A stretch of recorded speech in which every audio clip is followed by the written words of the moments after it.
Manuel Messias, ou Pitiu, como é comumente conhecido nas hostes, né? Hostes artísticas. Aliás, Manuel, eu chamo de Manuel Pitiu, né? Manuel Pitiu, além de músico e contrabaixista, e que vai nos acompanhar durante os programas todos, né, Manuel? Com certeza. Além disso, ele é artista plástico, né, Manuel? Manuel nasceu em... Eu nasci em 1946, num dia, 7 horas da noite, 14 de outubro, na cidade de Maruim. De Maruim. É. Você se lembra de Maruim? Alguma coisa de Maruim? Tenho boas lembranças. Eu vivi muito pouco tempo, porque eu saí de lá com 2 anos de idade, mas tenho lembranças assim, muito boas, né? Tenho lembrança daquela praça onde as pessoas se reuniam, dia de missa, né? O Carnaval de Maruim, que já foi o mais famoso do estado. Carnaval de rua. De rua. Tinha bloco. Bloco né? Chique e Santa Cruz. Mas não Era Bloco Chique e Santa Cruz, que eram 2 blocos assim, que tinham uma disputa ferrenha entre eles, né? Era bonito, muito bonito. As pessoas se preparavam o ano todo para chegar no Carnaval, ver essa disputa dos blocos? Era isso? Ah, cara, naquela época já tinha coisas, né? Mas até era uma coisa fantástica, né? Você se lembra de alguma música dos blocos dessa época? Não lembro porque eu era muito garoto, muito criança ainda para guardar uma música assim. As pessoas se fantasiavam e saíam no bloco? Eu tinha as fantasias, né? Daquele tecido lamé, muito brilho, né? Nas alegorias. Era tudo muito bonito. Naquela época, eu já comecei a ficar fascinado com essa coisa do brilho, né? O reflexo nas luzes, né? E tinha aqueles carros, tinha um carro alegórico, né? Carros, cada clube tinha o seu, né? E aquele balanço, né, do carro, aquilo eu achava impressionante. E eu guardei aquilo até hoje, não esqueço. A partir daí que você começou a sentir essa veia artística, foi através desses carros alegóricos, desse carnaval de Maruim? A partir dessa época eu comecei a apreciar bastante, sabe?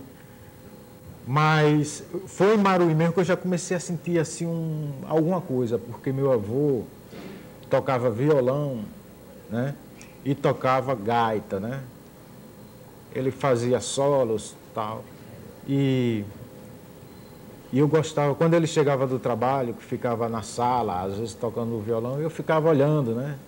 Eu não entendia muito bem o que era aquilo. Eu só passei a entender mais a coisa quando minha mãe começou a fazer isso também, que ela tocava violão também e cantava muito bem, tinha uma voz maravilhosa. Aí eu comecei a mexer no violão, né? Aí ela fazia, né, a batucada dela, tava com o violão e colocava lá no sofá. Eu aí ia devagarinho, aí trim, trim, trim. Aí elas iam, não, vá, pega. Aí botava lá, deixava, eu ficava lá só trim, trim, trim. Pronto, comecei por aí. Esse é o lado musical. Né? Esse é o lado musical. Depois vem o lado do artista plástico, né? Da pintura, né? A pintura, na realidade, começou no colégio, né? Fazendo trabalho de escola. E eu sempre procurei fazer o melhor, né? E sempre obtive boas notas, com desenhos, né? Mas aí, observando, minha mãe desenhava também e pintava, aí ficava observando e comecei a arriscar também. E ela foi me dando umas orientações e eu fui desenvolvendo. Aí, num certo período da minha vida, eu fiquei muito assim, sem saber o que fazer, porque não tinha ideia. Às vezes eu fazia desenho muito bom no colégio E os a minha professora de desenho, ela não acreditava muito que eu tinha realizado o trabalho. Um artista, né? Ela não acreditava que você tinha feito? Não acreditava que eu tivesse feito o trabalho, né? Até que um dia, para provar que foi o mesmo que fiz, eu fui até o quadro negro e desenhei, né? Eu me lembro, o primeiro desenho, eu fiz um esqueleto. A caveira, tá pronto. Então ela se convenceu. Mas também acabou-se uma paz que eu tinha, aquela coisa de ficar, porque todo desenho que aparecia, ela me convidava para ir até o quadro negro, né, para fazer algum desenho, alguma coisa assim que tivesse a ver com a aula. Você sai de Aracaju e sai de Maruim, perdão, e vem para Aracaju.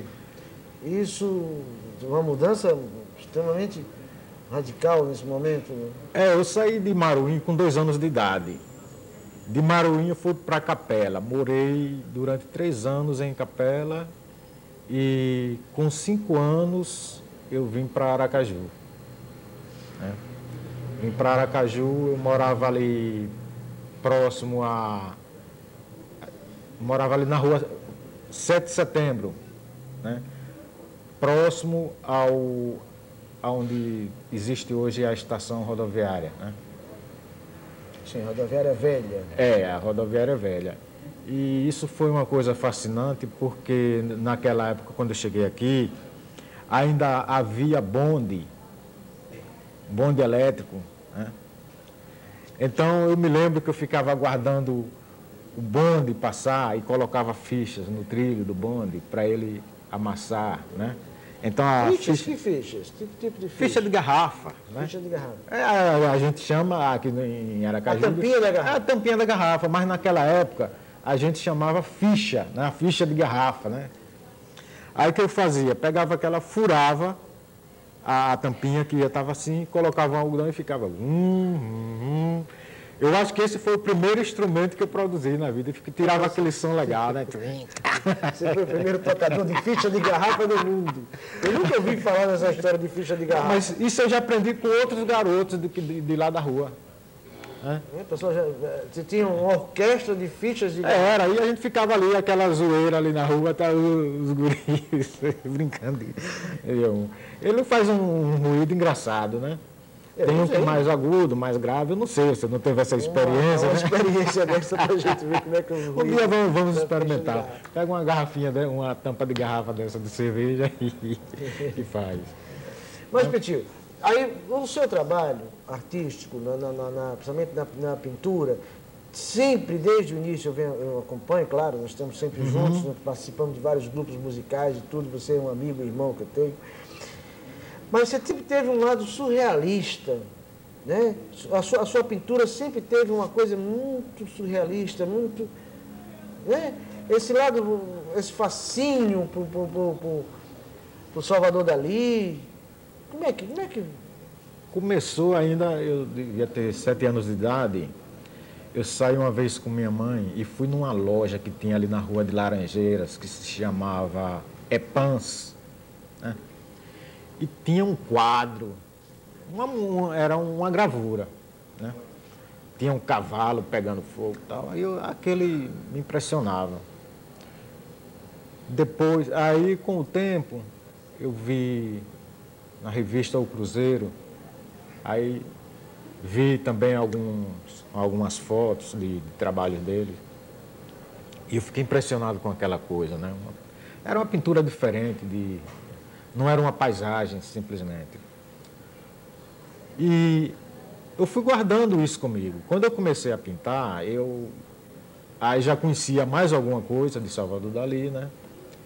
E eu pensava comigo, um dia eu quero fazer quadros tão belos como esse cara, né? Aí comecei perseguindo ele, né? Aí eu fui pintando, comecei tal. Agora, houve um tempo que eu achei que já, isso em 1980, eu achei que já estava na época de me desligar de Salvador Dalí, né? E mesmo porque eu comecei a conhecer outros artistas, os impressionistas, né? que foi uma coisa que me apaixonou profundamente, Renoir, Monet, né? E mais outros, né? Que fizeram trabalhos belíssimos, né? Que eu não me canso nunca de olhar. Tio, como é o seu processo de criação? No momento que você idealiza um quadro, um trabalho, como é que funciona esse processo de você? Você, de que forma?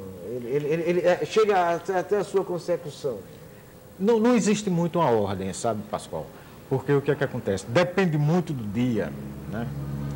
Aí eu saio para caminhar, quando eu volto, às vezes eu começo a elaborar no meu pensamento um trabalho que eu gostaria de fazer. Aí eu vou para casa e risco na tela o que eu quero fazer. Só que a pintura, para mim, ela já existe, né?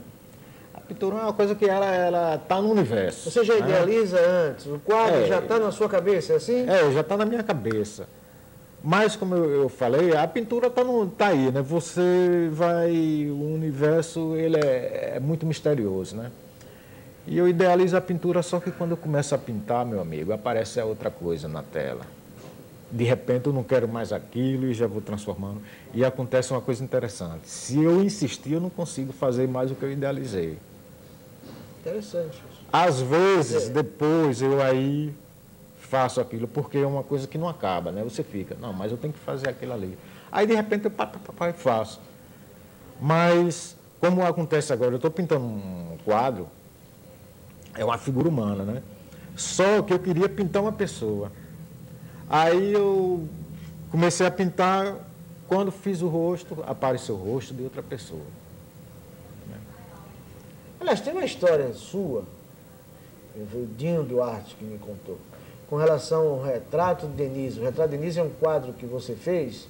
Tem uma história bastante interessante com relação a... Certa feita ele ligou para mim, isso foi mais ou menos em 97. Ele ligou para mim para fazer um retrato de Denise, né? Que era uma pessoa que eu não conhecia, é amiga dele, e ela pediu que ele arranjasse um pintor para fazer um quadro dela, um retrato dela. Aí ele ligou para mim e disse, Pitinho, você gostaria de fazer? Eu disse a ele, olha, eu não sou muito bom de retrato, mas eu vou tentar.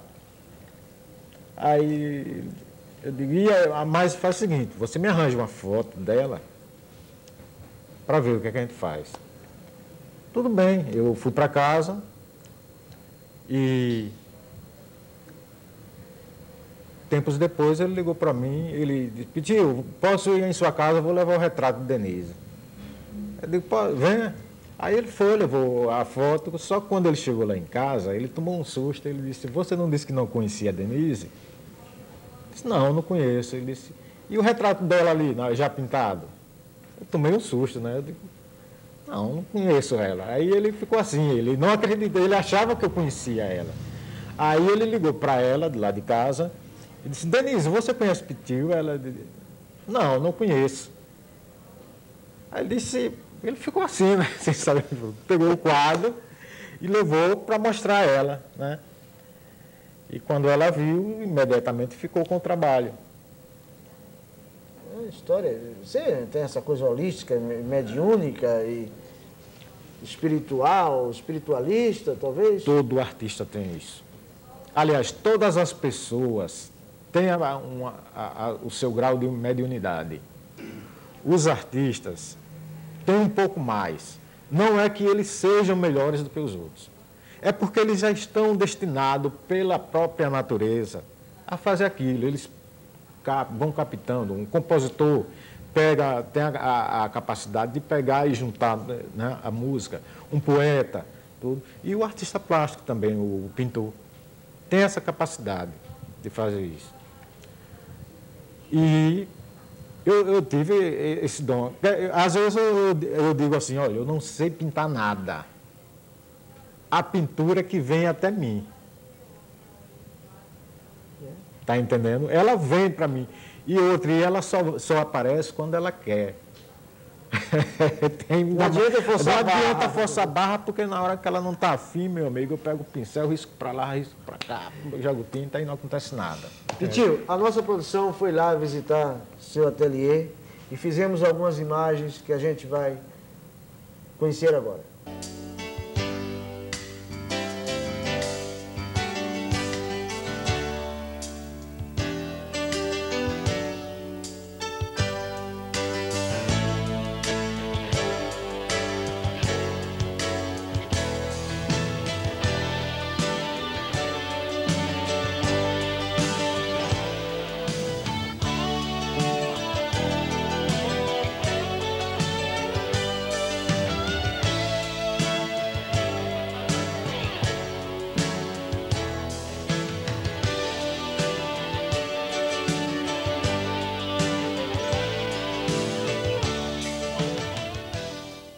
E aí, gostaram? Um pouco do trabalho do nosso Manuel Pitio. Pitio, muito obrigado. Uma satisfação, um carinho imenso que a gente tem de tê-lo aqui. Aliás, e nós vamos tê-lo agora em todos os programas, tocando aqui nosso contrabaixo. E em alguns momentos, nós três juntos, eu, você e Zenóbio, vai ser com certeza muito bom. Obrigado. A gente volta já já para viver mais Aracaju.